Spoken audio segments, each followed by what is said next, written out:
Welcome to the Global Composite Expert webinar series. My name is Wenbin Yu. I'm the Director of Composite Design Manufacturing Hub. I'm delighted to have you all join us today. This webinar series examines the history, the present capabilities, and the future of composites. Our goal is to share the knowledge of composites that has been developed over the past 50 years. This webinar series was initiated by the Composite Manufacturing and Simulation Center at Purdue University. Our center is located in the Indiana Manufacturing Institute. We welcome all of you to visit us and explore the cutting-edge facilities and resources available at our center. At CDM Hub, our mission is to convene and serve the global composite community by creation, education, evaluation, and sharing of resources for composite design and manufacturing. Our vision for CDM Hub to become the premier resource for composite design and manufacturing. To achieve this mission, we have developed a powerful website called cdmhub.org, which serves as a platform for the composite community to collaborate and innovate together. We invite you to join cdmhub.org and take advantage of the knowledge and resources available on our website. This webinar series is made possible by the generous support of our sponsors, including Dassault Systems, SciTech Solvay, and Anna Swift. We extend our heartfelt gratitude to our sponsors and acknowledge their commitment to advancing the field of composites. We also welcome other organizations to join us in supporting the global composite community. Together, we can create a brighter future for our field. This webinar will be recorded and made available on cdmhub.org. We will email you once the recorded video is available online. The presentation will be about 45 minutes, followed by a 10 minutes Q&A section. All attendees are muted. We ask you to submit your questions through the Q&A box to be answered later. And to ensure that the speaker has adequate time to address questions, and your questions may be summarized or rephrased, but rest assured that all the questions will be forwarded to the speaker for the speaker to answer at their discretion. Now, I would like to invite Professor Byron Pabst to introduce our distinguished speaker today. Colleagues, I'm delighted to welcome you to this presentation by Professor Mansson. Professor Mansson joined Purdue University in 2016 as a distinguished professor in materials and chemical engineering and as director of the Composites Manufacturing and Simulation Center. In 2018, he founded the related Manufacturing Design Laboratory, a fully functional Industry 4.0 composites manufacturing testbed. He also served as executive director for the Indiana Manufacturing Competitiveness Center and Purdue coordinator for advanced manufacturing with the Wabash Heartland Innovation Network.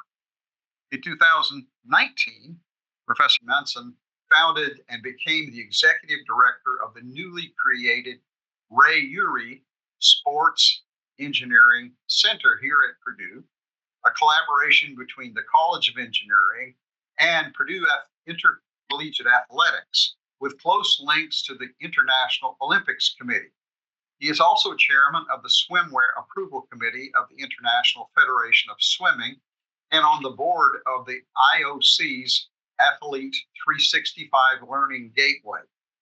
Professor Mansson is also founder of the composites company LC Limited, active in the field of high-volume composites and additive manufacturing, with its primary operations in Korea and the United States. In addition to being a World Fellow of the International Committee on Composite Materials, he is a member of the Royal Swedish Academy of Engineering Sciences in Sweden and the Swiss Academy of Engineering Sciences. It gives me pleasure to turn the floor to Professor Jan Mansson. Okay, thank you very much, Byron, for that introduction. It's long. That normally indicates that you're old. So, but I appreciate that. I will. My presentation, as I said, testbed for cutting edge technology when we deal with composite in sport. And it's going to highlight some of my experience in that field over the years that have gone and where I have participated in one way or another. And so I will talk a little bit about my background. I will say something about why sport is a suitable testbed for composite innovation and where composite have made a difference, some examples that I have been involved in, and then at the end, things to be, we say, aware of when we deal with innovation in sport that is somewhat specific for when we deal with sport and professional sports.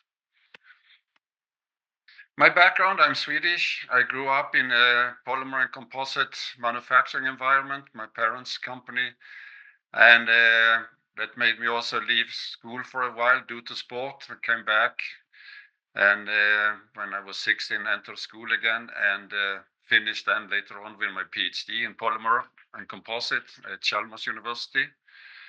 And some years in industry, then in the faculty of University of Washington in Seattle. And in 1990, I joined EPFL in Lausanne and had a chance to build up a lab totally after my own head and interest. And that was, of course, how can we take what I've learned up here in a high volume? How can we take high performance and high volume? How can we combine that? And for some year, I was vice president at EPFL. Also, project that I was part of and was leading research part of was America's Cup, Solar Impulse. I will come back to those two projects. And since 15 years back, I work very close with the International Olympic Committee and also, as Byron mentioned, a startup company in the field. So on the sports side, yes, it was research on different equipment related to sport during my time in Lausanne, and also managed a sport management education program, 1-year masters. And with IOC, very much related to how do we control innovation in sport and make sure we still keep a level playing field for competition. I will come back to that as well. That have led me heading different commissions in swimming, the FINA now called World Aquatics, UCI, the biking. Then I also work with other sports directly. So you will have some examples from my time during these years working with that. Here at Purdue, which I came in 2016, just build up the lab in cost-effective high-volume composite, still continuous composite, but with emphasis on more reaching automotive and sport industry. And capability there is we can go from any polymer and fiber to application in a field that you can see to the right here. So it's a system of manufacturing equipment that is built up, try to reach cycle time of 1 minute with continuous fiber composite. For the Ray Urey Sport Engineering Center that was created in 2019, it was based on very much what I worked with the Olympic Committee over all these years. How do we maximize excitement? So we get young people, we get audience to the event, but keep safety and health under control. As well as how can we make sure we have good integrity? It's fair play. It's a level playing field when we have sport. Very important to have the right value of sport for young people to enter. If we see excitement and safety or excitement and health, it's extremely easy to make, say, ice hockey very safe, or American football, say no tackle, and then it's safe. But of course, excitement is gone. So we have to match the two in a healthy way, and that's very much where my work come in. This have led to the initial projects we have with the International Cycling Federation. We're working on tennis rackets and also have project here with the FIFA concerning more game strategy, space and time awareness in gameplay. and other areas that we have project in, you can see to the right on the screen here. We have also, we have also started, had a chance to start the professional master program, and that started last year, where we have people coming in taking 1-year master program in sport engineering and entrepreneurship.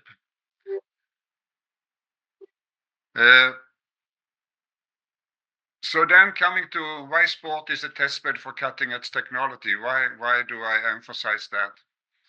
Yeah, if you look at the implementation of technology, we say composite. If we work with aerospace, and this is actually what I heard from Phil Condit, that was the head of Boeing at that time when I were in Seattle. So yes, you know, it's up to 12, 15 years to adapt a new technology, but then we are a very good customer. We use it for a long time. If you look at automotive, very much cost driven.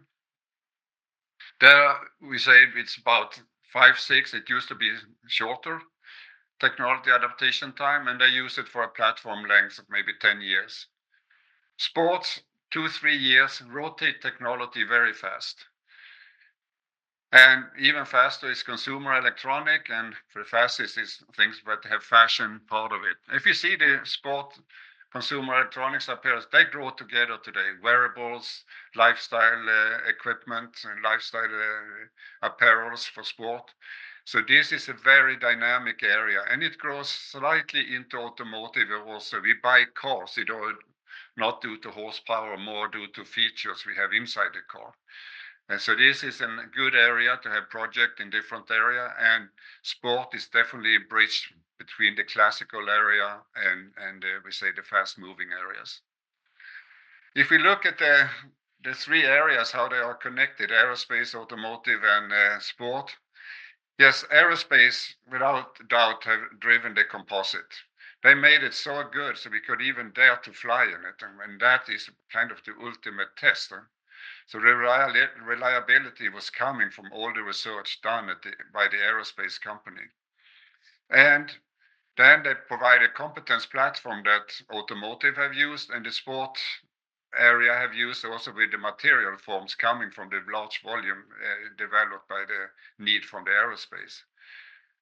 On the other hand, we say automotive up to aerospace, now they start to be able to pay back. We say, how do we do cost effective, high rate manufacturing? How do we reach 100,000 or 50,000? What is the technology they have developed and now have some interest from the aerospace company with a new demand on mobility flights? And sport, very innovative, rich when it's come to different solutions for performance driven. And here is then a very natural connection, and then between automotive and sport. Yeah, automotive have given opportunity for more quality and production driven automated production of sport equipment that have been very much driven by hand manufacturing, labor intensive. And in the other direction is a delicate smart performance optimization. So there is a very, we say, healthy share of technology and driving forces in those 3 areas. Second area of, we say, where technology come in is integrate in sport, integrates emerging technology. We see in sport today there is, for instance, anything related to neurotechnology. How do we design after feel and control? There is all the new simulation tools which have taken away many steps of testing and tank testing of boats. Now it's done by simulation instead. Enormous cost savings.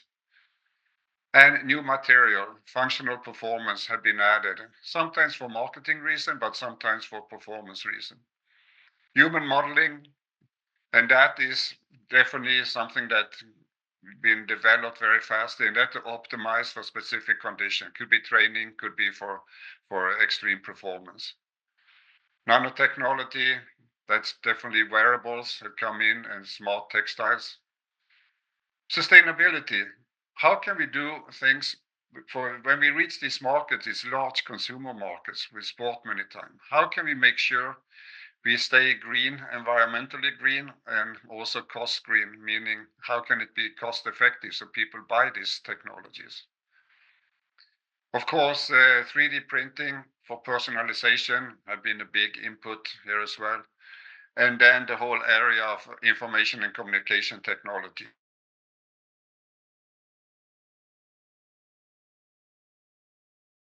From the game that have gained.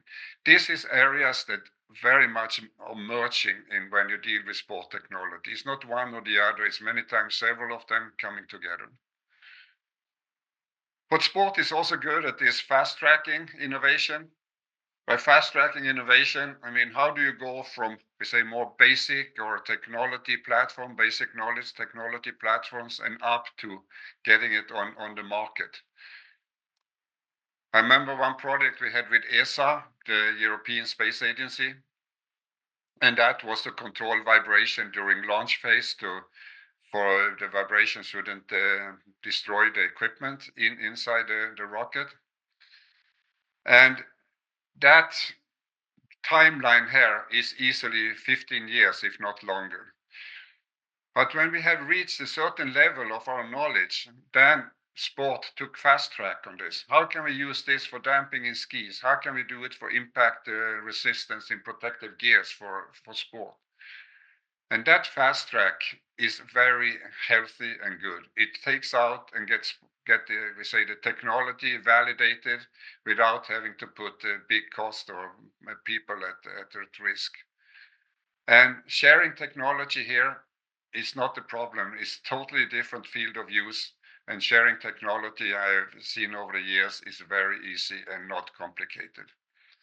So when it comes to anything up that is pre-competitive research, I think sport industry is master in fast tracking it into use.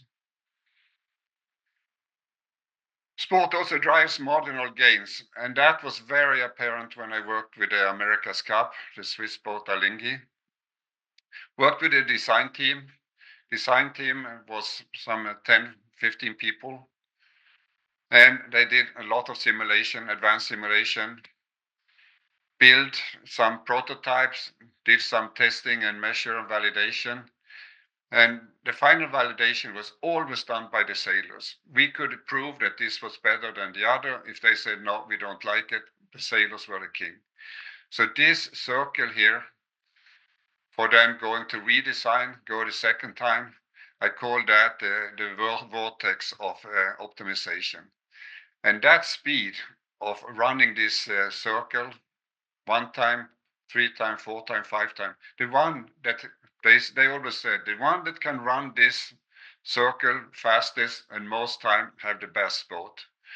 So the boat is not normally the fastest when it's just built. It's after all this redesign.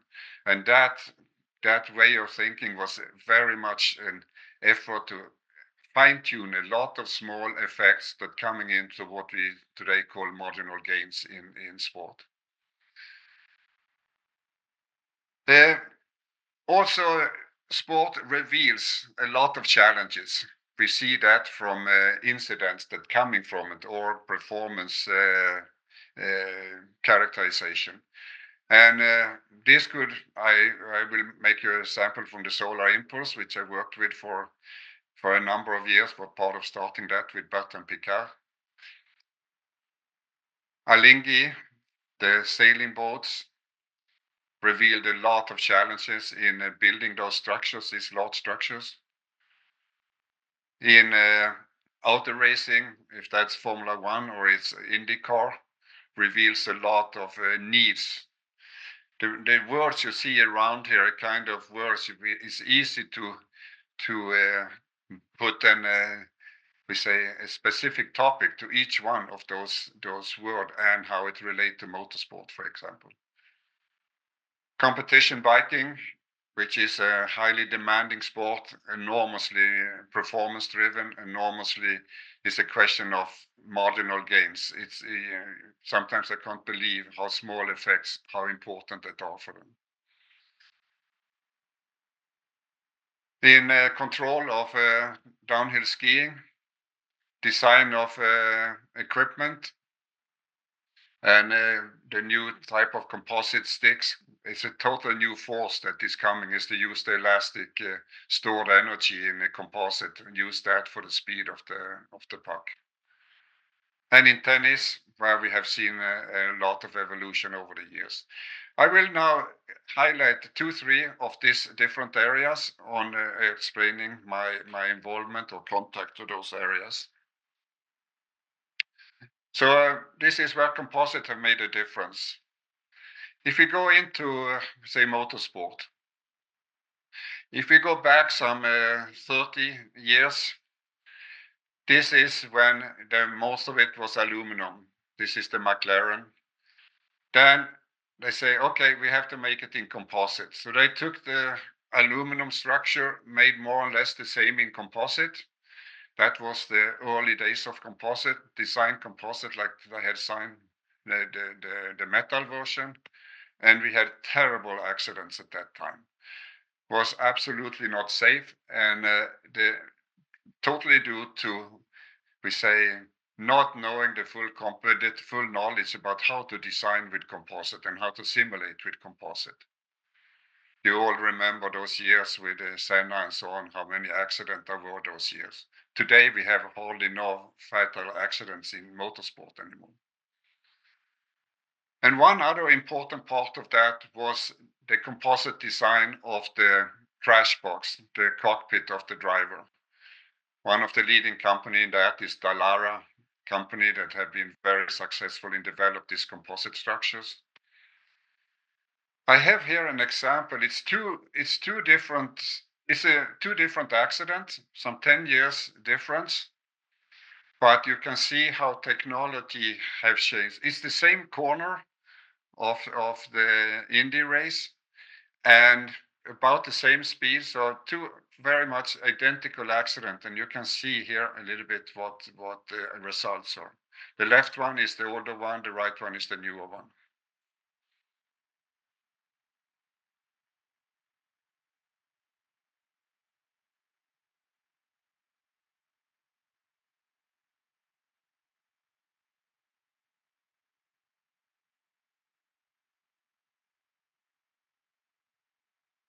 No reason to elaborate what happened to the driver in the left one. The right one, but he stepped out of the car just seconds afterwards and was okay.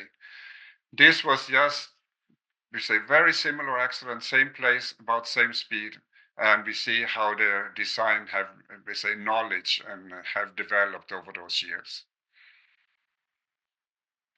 Then when you always about increased safety, there are two ways to increase safety in Formula One or Indy is by doing it by the track. Large safety barriers. The black line there is actually the racing track. The rest is safety areas. So that's one way. The other way is to do it with equipment. Actually, the best one is to take a speed limit of 50 miles per hour. Then it's very safe, but as we know, that ruins all the excitement. So no speed limit ever you will see in this kind of racing. So you have to do it with the track or with the equipment. And here we're coming back. We have to match excitement with safety and health. Here you have an example on nose cone on a Formula car, and how you can see on the diagram above that the energy absorption that you managed to achieve with composite compared to aluminum in the same structure. So that is definitely, we say, new material technology and design technology that have brought that. And here you can see some of these crash boxes that I referred to, or the cockpits, that is fantastically safe. It's amazing to see. I will show here a video from Indy some years ago, which kind of exemplify it, and I hope it will start. Brother, oh my goodness, what a huge crash. Scott Dixon, he impacts the wall, comes off the wall, just misses the 10 of Tony Kanaan. Unfortunately, Scott Dixon is right there, up and over the front of the car. car hits on the top of the wall. The safety cell on these cars, guys, I can't tell you how strong they are.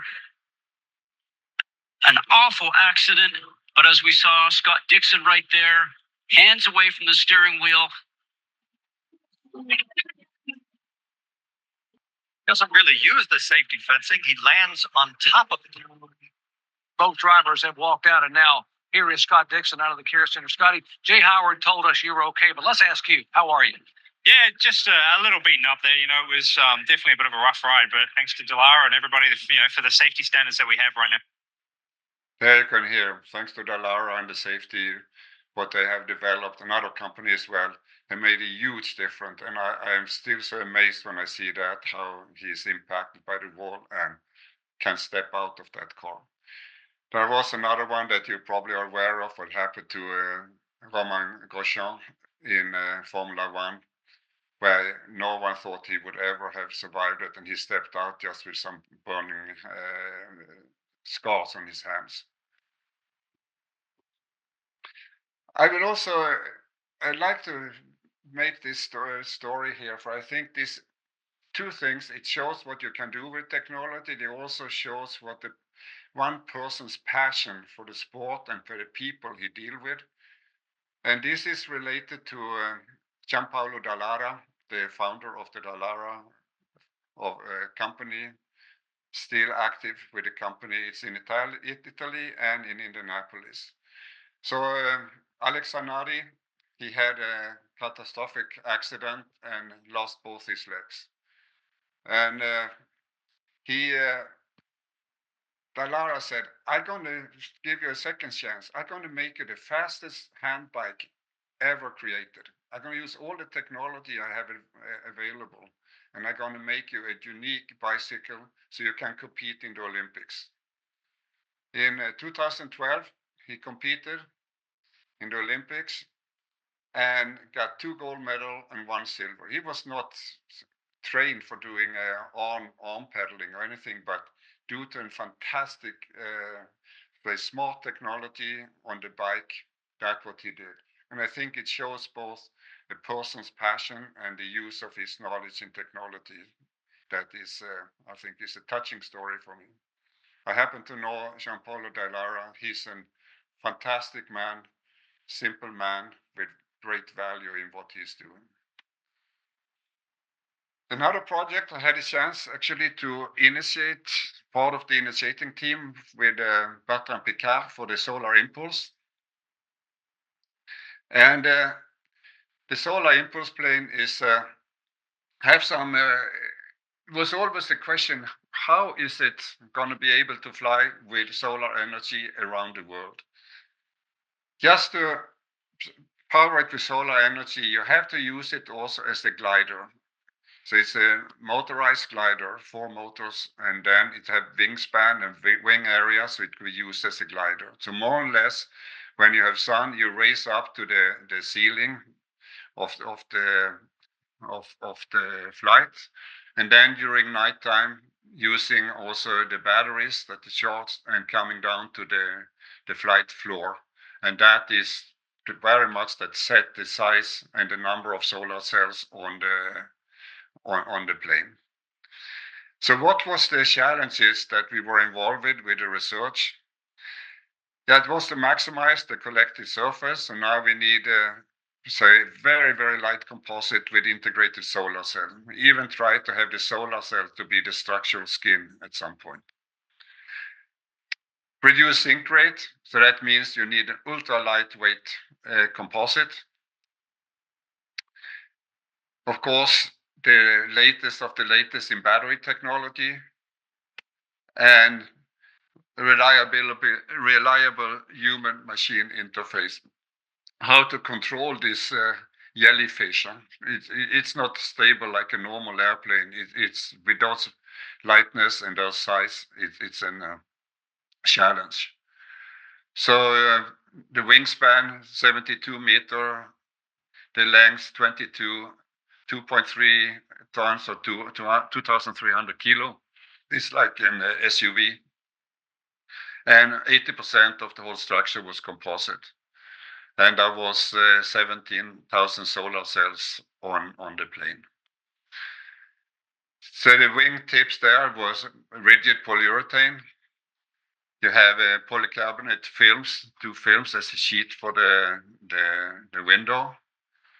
Lithium battery, 400 kilo batteries, about 4 motors, 10 to 15. That was a different version of that, but about 10 to 15 horsepower motors.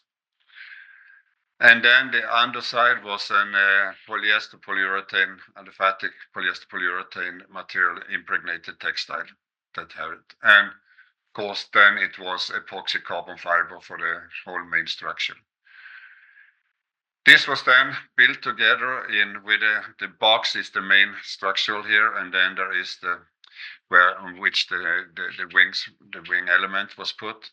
And it was absolutely amazing to see this huge structure and the lightweight of them. I must say, many times when I saw it, I said, people that dare to fly in this, they are brave people, but they knew what they were doing, that's for sure. So Bertrand Piccard and André Borsberg managed to do this flying around the globe with just solar energy successfully.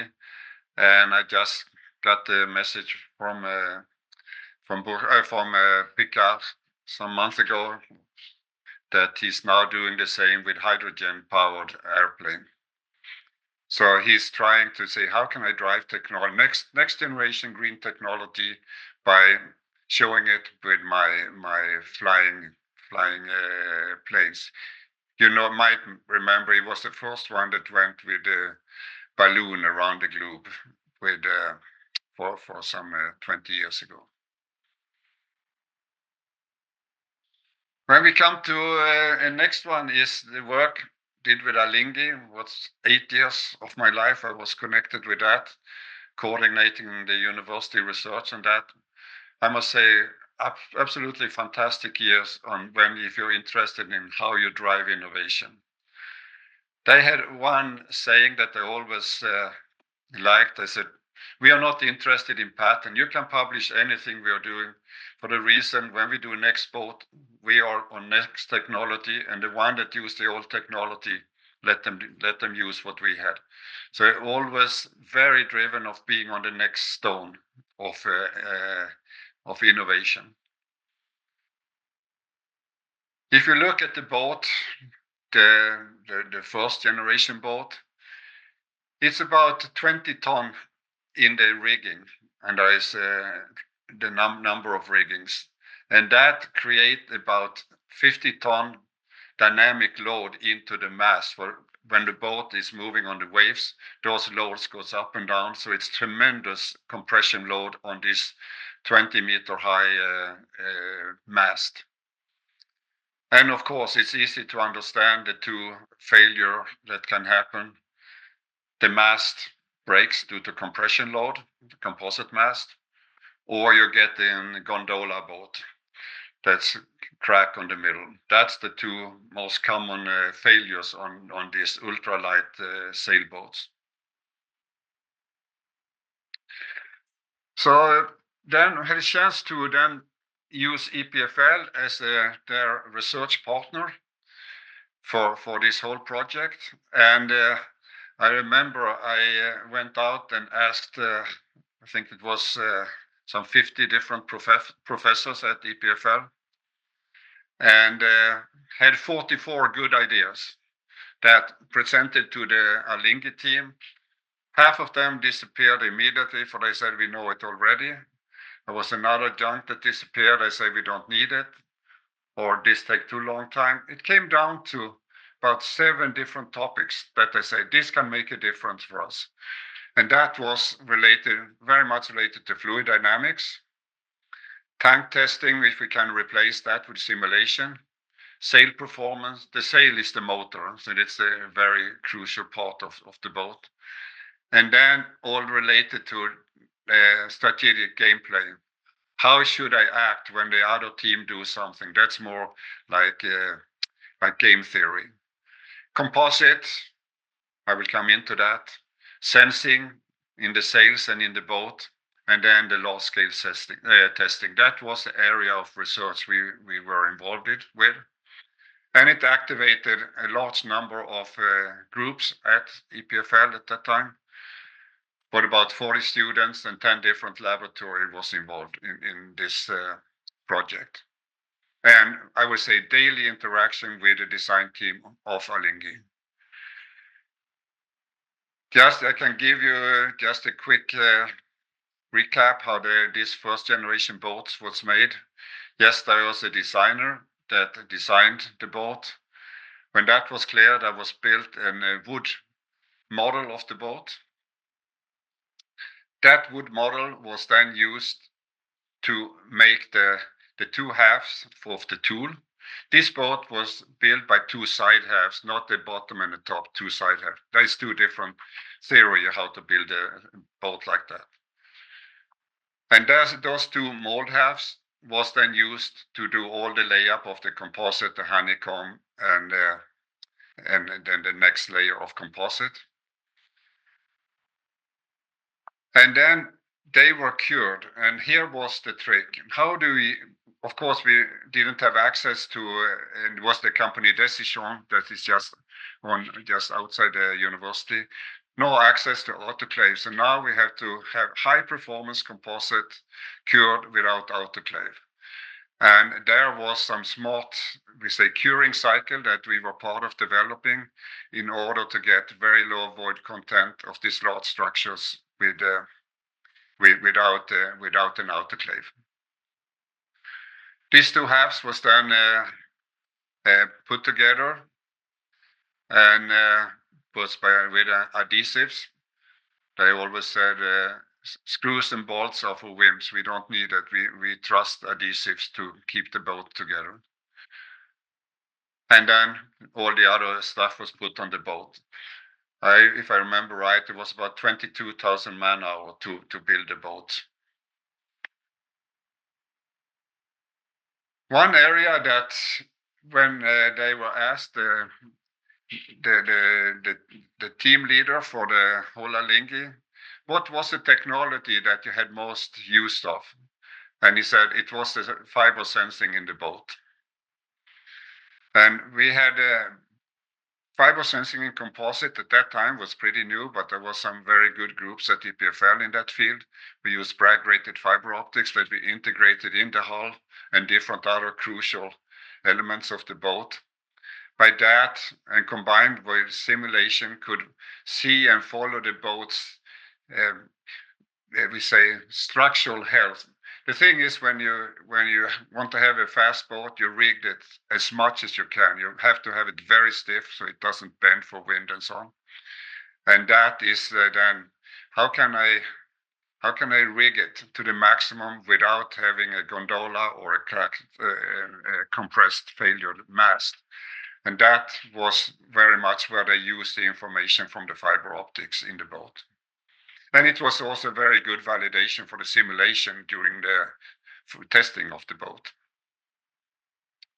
And as I mentioned, this collaboration with Alinghi led to 2 America's Cup wins for Switzerland.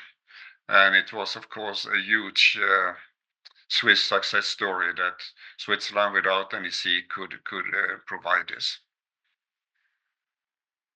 Then the technology developed here. Of course, now we were a university. A lot was tech transferred to our partners that we worked with.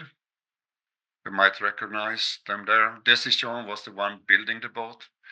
And then other technology led to new projects for us. And some of this sensing knowledge and that was developed there was used in a large European project in building a floor pan for Volkswagen. And actually, I'm still using some of this technology in what we do here in collaboration with Ford. The last area I will cover here is feel and control. And that can be related to tennis, ice hockey, skiing, or biking. It's the same, we say, effect we are after. I developed this term feel and control to design after feel and control instead of design after stiffness and weight. So Traditionally, we say, how do I have the best sport equipment? Make it as stiff as possible and as light as possible. That's many times right. But many times when it have to interact with a human, we have to make sure we have energy restitution in a controlled way from the equipment, and we have damping, so we don't have all the energy exposed to the athlete, and also for the control side. This video is not perfect, but you can see a little bit the vibration of the skis, and the vibration of the skis is a tremendous insecurity for the skier, and what also controls his maximum speed he can reach. If you look at the ski tips and the vibration of the ski tips here, of course they want to get rid of that.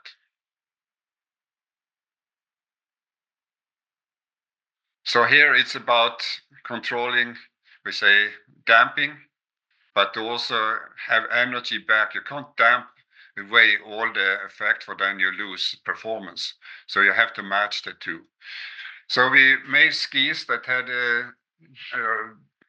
had different, it was together with Stöckli, had different stiffness, bending stiffness and torsional stiffness, front and back. And then having the skiers, top level skiers, then to evaluate it. We realized quickly we couldn't evaluate feel and control from any equipment. We have to do it with the riders. And then here you can see the different topics that was had to be, we say, evaluated. One thing that might surprise you is the quietness. Like in tennis or in most in skiing as well, you want to hear as well. You have what you see, what you feel, and what you sense with your body, and that quietness is very important for the perception that the skier or the athlete have of a tennis racket. I come slightly back to that later on. Another area that we are looking into, and that is professional biking. Typically, their bikes are now so stiff and so light, even though there is a minimum weight they can have, but so stiff and so light, so they get nervous. And you can imagine a bike have to be very stiff when you're going to go up on one of the climbs. But when you are under downhill in 90 to 100 kilometers per hour, you need a bike that is not nervous, a bike that is very follow-some. How can you combine these two performance in one structure?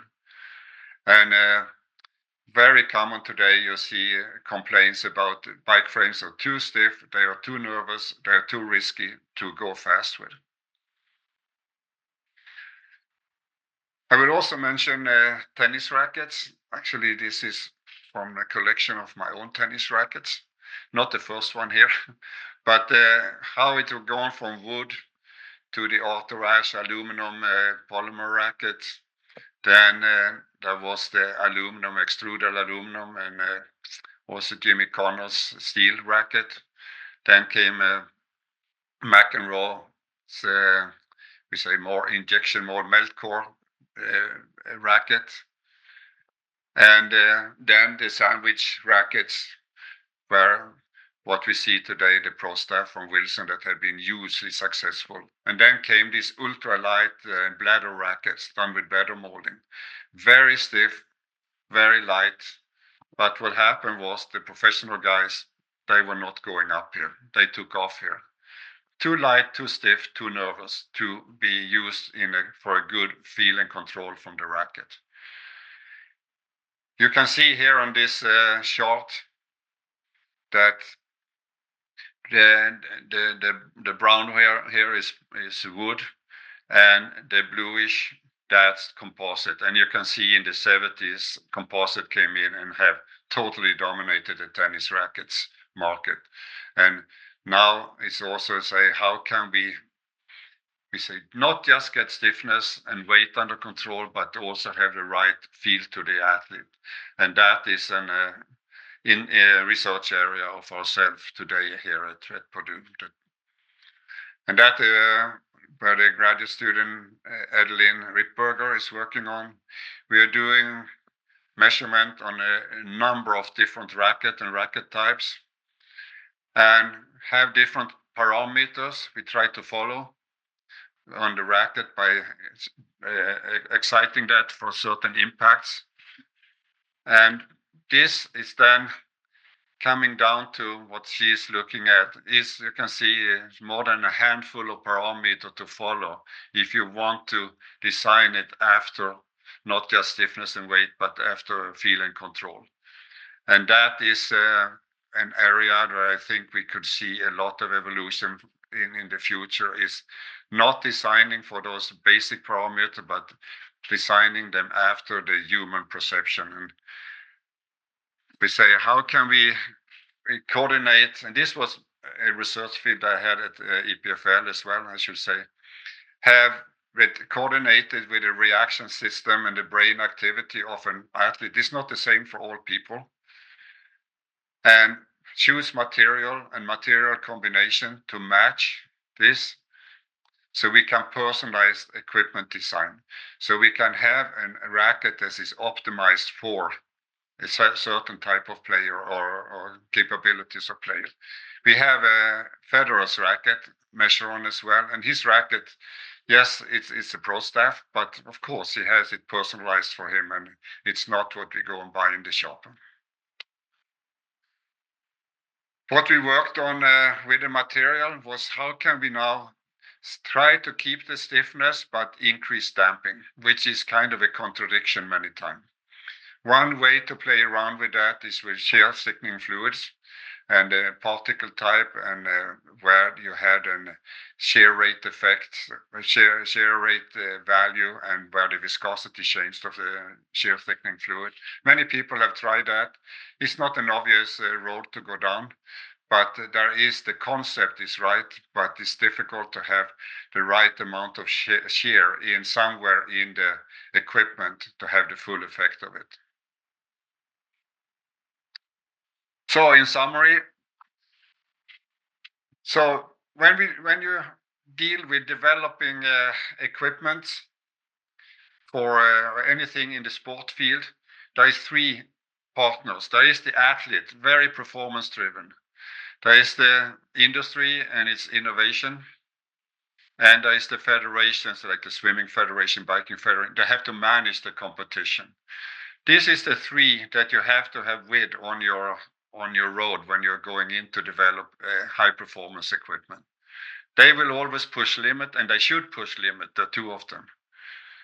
We have to make sure sport has a value, so people are attracted to it. That's part of the federation and the athlete's interest.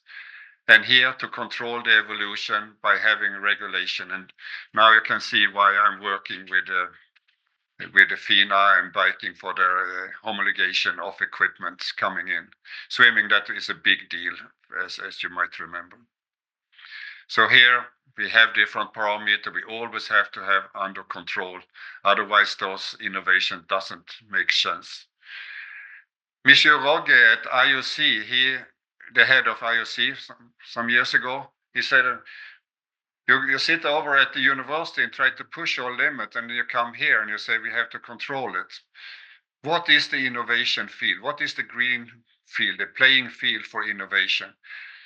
And so there is a top level. We have to make sure it's a level playing field. It's accessible and affordable, and it's the same for all athletes. If it's not, if the athlete is in the shadow of the technology, it's never a good idea for Olympic sport, at least. Have to make sure it's safe and secure. We can't change the tradition of a sport. A laying down bicycle is much faster than the one we use today, but who want to have the kids laying on a laying bicycle where you can't see them behind cars or anything? So that's not a solution. And that should be a possibility for company to earn money. We have to maximize this green field, but we have to respect these limits to be when we look at our innovation. It's easy to be very smart, but it will not make it into the competition field. So I think I will jump this slide. You can just you can see this is from the Indoor World Championship track cycling.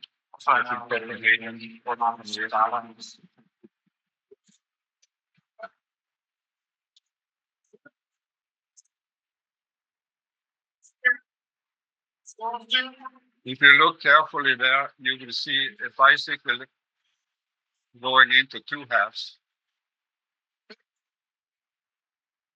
This is Sally Olster. I was actually standing exactly in that corner, so I saw it. It was very dramatic. And it was just pure luck that any of these half bicycles didn't hit anyone in the face or in the body.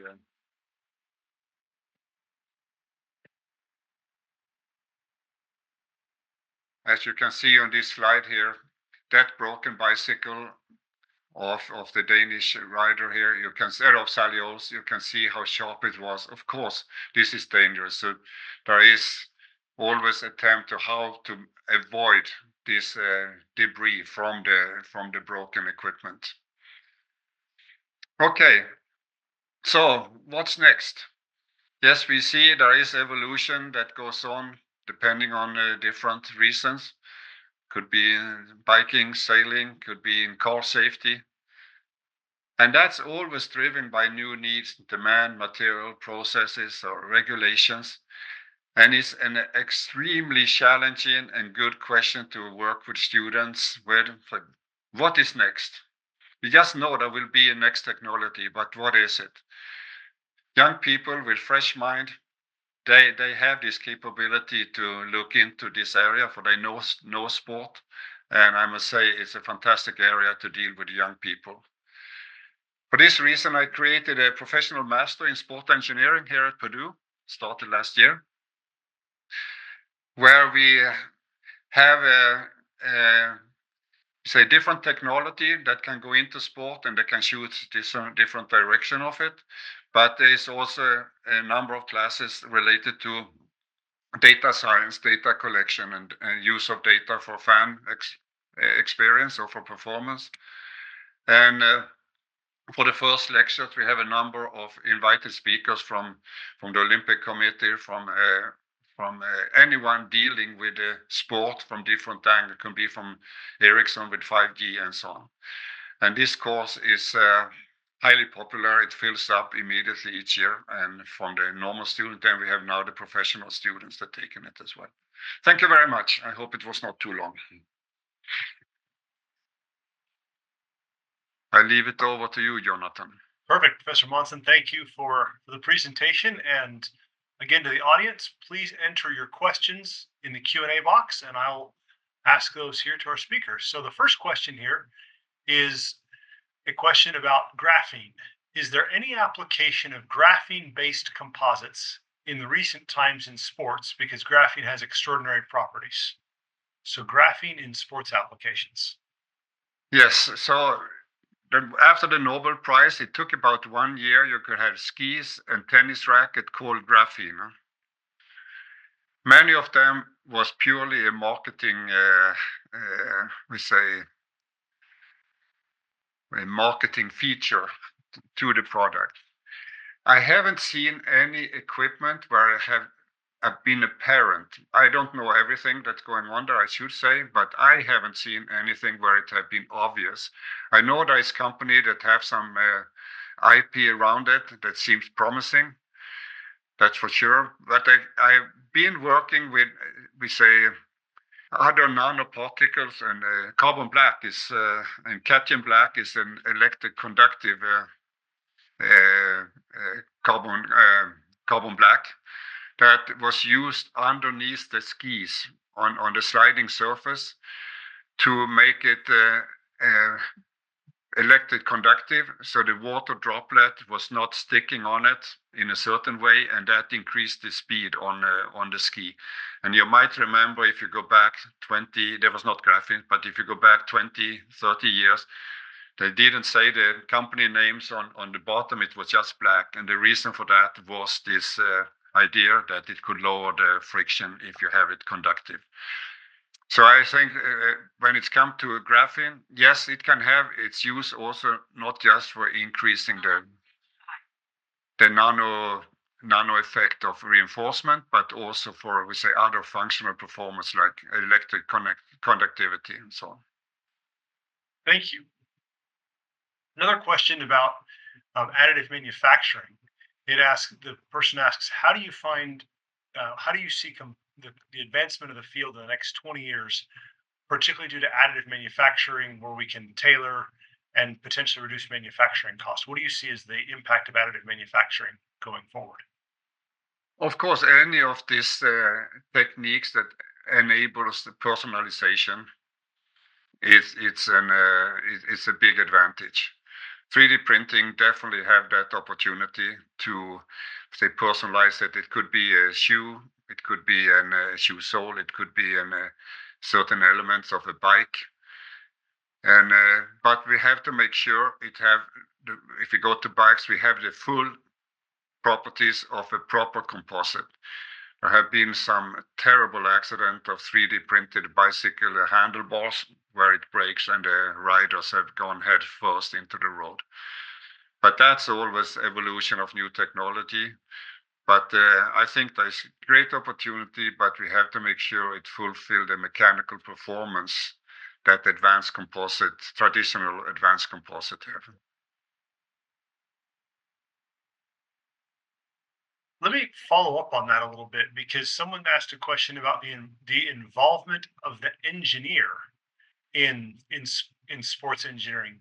And we've talked a lot about technology, but can you comment on the effects of individual engineers, their innovation, maybe personality, and so on? You've talked about athletes and their involvement in the process. Can you talk a little bit about engineers and their involvement in this process of innovation in sports? I mean, maybe that's an extreme case. It was very apparent during the America's Cup work those years. It was a very close interaction between the engineers and the sailors. For they had their idea and their perception of the boat. That is a complex story. And that was translated into the engineers. And those engineers are unique engineers. Now we go into, we say, in other fields. Right now, I see, including the Olympics, but also all the international sport federation and the national sport federations, technology is taking enormous leaps these days. And they have to follow it with, we say, the engineering to be proactive, so the engineering don't runs out of control. And I see a big federation, they employ engineers today. Of course, the sport company, they will always employ engineers. I should say there have been a trend to employ a lot of people in sensing and data management. Now in sport are coming in a lot of issue of using the latest in data capturing and machine learning. And this is either for training purpose, remote training or control training, or for fan experience. So we can have new information to excite the audience, to keep them adhering to the sport that we are developing. So data science engineers is probably the biggest leap I've seen in the last 5 years. Thank you. I think we've got time for one more question, and I'll just say to the audience again, thank you for the questions, and we will pass these questions along to Professor Mansson, so he may choose to respond individually. So feel free to keep adding questions for those that have them. But one last question here. Someone asked about biocomposites in sports industry, and I know you commented on green being both sustainability and economics, but can you comment on any examples of the use of biocomposites in the sports industry today? I can give one example that's, I don't know how familiar you are with cycling. There is a very, very well-known race, it's Paris-Roubaix. It's done on cobble road, most of it, very bouncy, very difficult to control the bike. And some bike frames have used natural fiber, not fully, but to some extent natural fiber combined with a carbon fiber to increase the damping in the bike. So that is performance. Then when it's come for the green aspect of it, there is a lot going on in that area. For instance, there is a very nice program of pyrolyzed bicycle frames, getting recuperate the fibers and reuse the fibers in other elements of the bike. I think that the industry, due to their large volumes with the general consumers, they are definitely into it, and they have a market angle to it that is positive for them. And if you read the Olympic agenda, Olympic 2020 plus 5, as they call it, several of these 22 topics relate to the green, we say, mission of sport. And so I think there is an area where young people, it's easy to motivate them to have a green, we say, aspect to what they're doing. And so I think sport can lead that as well, without doubt. But of course, many of this lifestyle stuff is also driven by, we say, marketing values that the product can have. Well, thank you again. And again, Professor Mansson, thank you. To the audience, thank you. And we will post this on cdmhub.org. So this will be made available in the for future use. And we'll look forward to joining everyone again on March 28th to hear from Dr. Ajit Roy from the Air Force Research Lab. So again, thank you to Professor Mansson and to all, and we'll see you again in another month.